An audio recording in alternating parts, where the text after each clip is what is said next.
my biggest tip when it comes to our mental health would be to understand your brain enough that you can lean into your weird and be your best self because of it. The more that we can understand our brains, understand what triggers us, understand our weird quirks that we have, we probably hide from the rest of the world, the more that we can be the detective of our own brains, the better we will be going forward.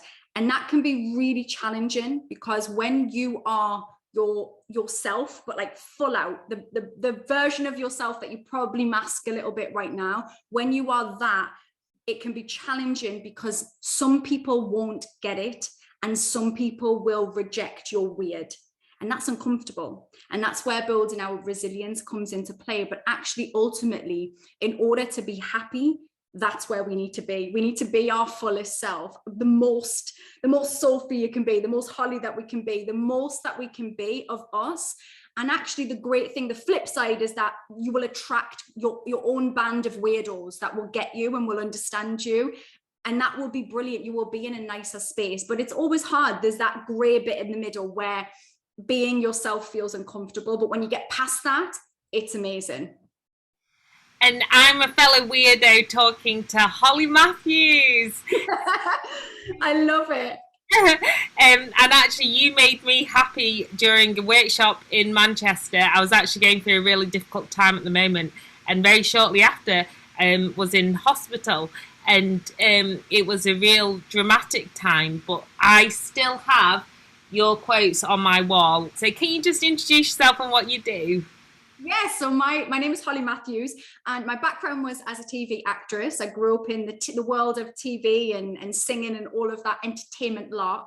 And I'm now a self-development coach, and I'm the founder of the Happy Me Project. So the Happy Me Project is an online community. It is a podcast. It is a membership, and soon to be at some point a book. What is it that you'd say has been your biggest life lesson when it comes to your own well-being?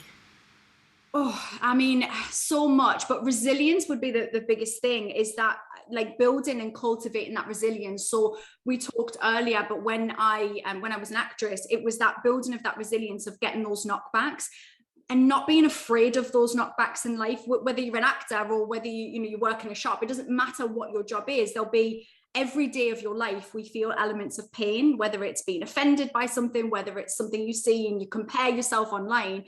It's building a level of resilience. Resilience, by the way, does not mean not feeling anything or muting things or stiff upper lip or anything like that. None of that. We need to cry, we need to feel, but we need to give space for that. And then we need to understand that it's rarely about us. Like a lot of the stuff we're upset and about is rarely about us. And the more that you can know who you are and what your intentions are when you go out into the world, the more that you can feel comfortable with that, the less the outside stuff gets in. How have you dealt with the triggers to your so-called chaos in the past? Because you've had a lot of hurdles to jump over.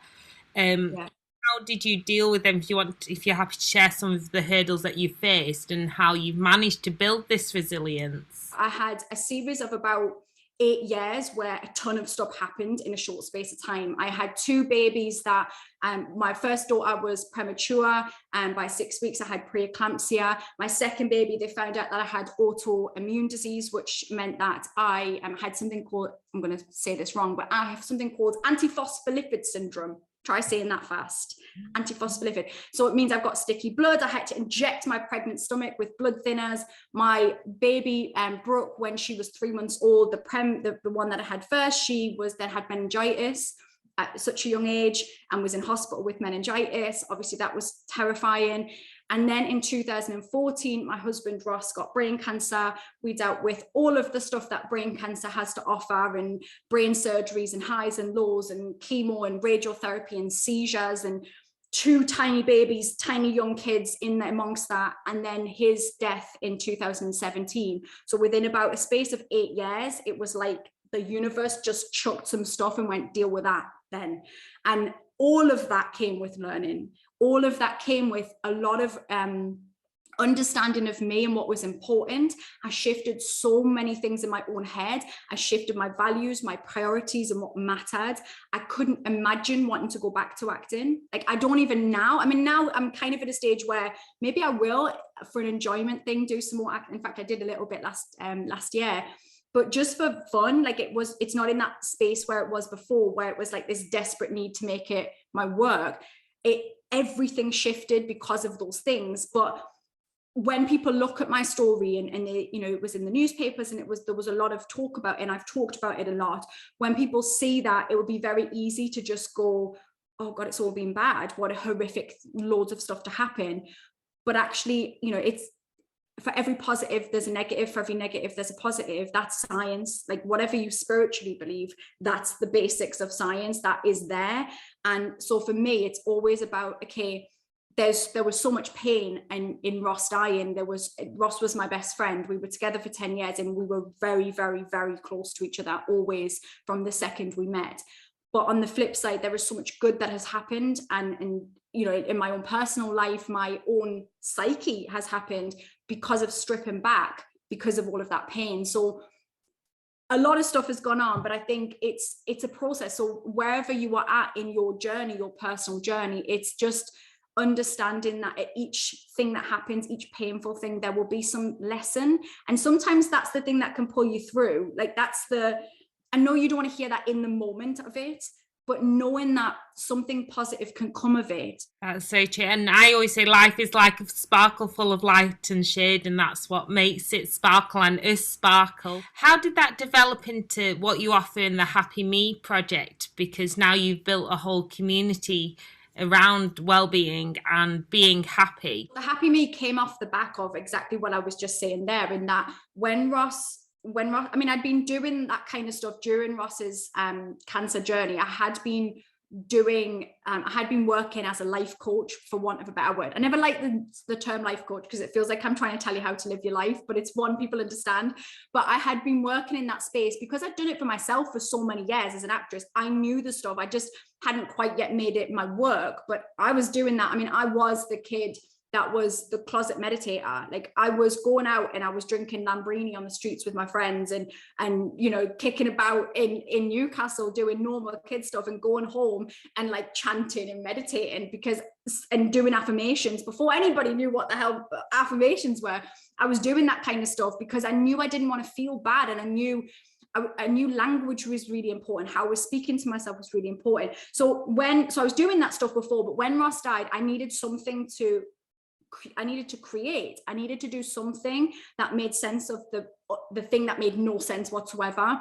And so as I was you know, in the hospice, and as I was, you know, going back out into the world, and Ross had his funeral and all of that stuff, I just started to create some stuff, because what I really recognized was, you know, and I was in it, I was literally in the trenches with everybody else who was going through stuff. And I was getting all of these messages from people going, how are you dealing with it? I can't deal with the fact my ironing's up the wall, and yet your husband's died. And they could see this on paper thing, as we've said, like this on paper thing that is bad, but yet they're internally dealing with stuff that was just as painful to them. And they were struggling to get up and struggling to do things. So they were messaging me, and I wasn't in a space to really do people that much, but I could create, and I already had the understanding of how to create online courses. I'd done stuff before.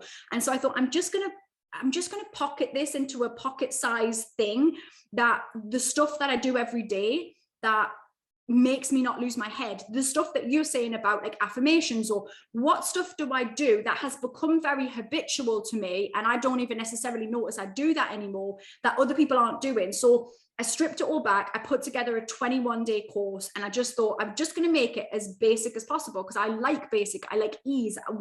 I don't want things to be complicated. I put this course together. It was £30. I put it out into the world, and I had zero expectation. There was no fancy launch strategy. There was nothing. I put it out, and I was like, done this course. And it meant that when I was speaking to people, I could give them something rather than, you know, a quick message on Facebook. I didn't want to do that because it wasn't enough. But I knew that if I put it as a low end price, you know, it's not a hard sell, but it still respects my time. I respect my time. I have no problems putting money on the stuff that I do. I work really hard. So I put it out into the world, and then it just started. I started to watch people buy it, and I was like, this is really hitting on something. Like suddenly I'm watching hundreds of people buy the course and do the course and message me and go through it. And I'm like, okay, this really has legs.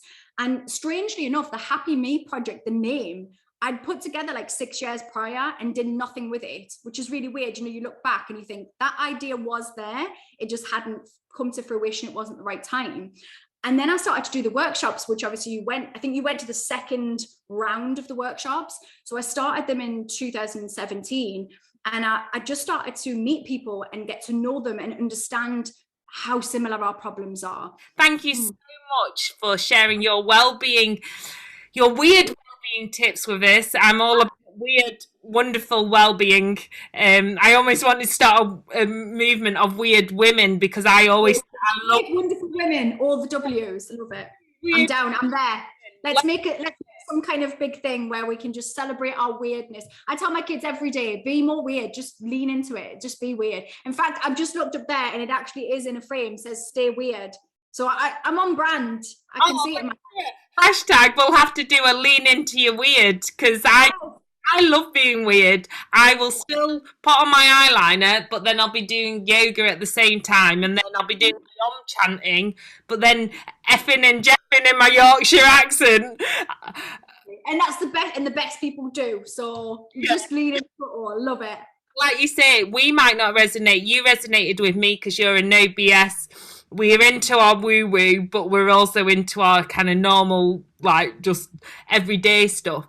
But then a lot of people might need somebody, you know, on a different level, and might need more woo-woo, which is fine. Absolutely. Just own it, whatever that is. Don't live your life full of shame. Like Brene Brown's brilliant. She talks loads about that. But don't live your life with shame for who you are. We're here for this much time. Whatever you believe about an afterlife, whether you do or you don't, on this one, we're here like this much. So just be yourself and love that, and learn to love that, and have fun and laugh and swear a bit too much if you fancy it. And that's all right. We'll send you all so much peace, love, and lots of sparkles. We'll do a little shimmy it out. I always say, find out, just shimmy. I love a shimmy. Shake it out. That's what we do in my spaces. We shake it out like Taylor Swift. Yeah. And that gets it out of our body. Love it. I always like that. Shake it out like a ball.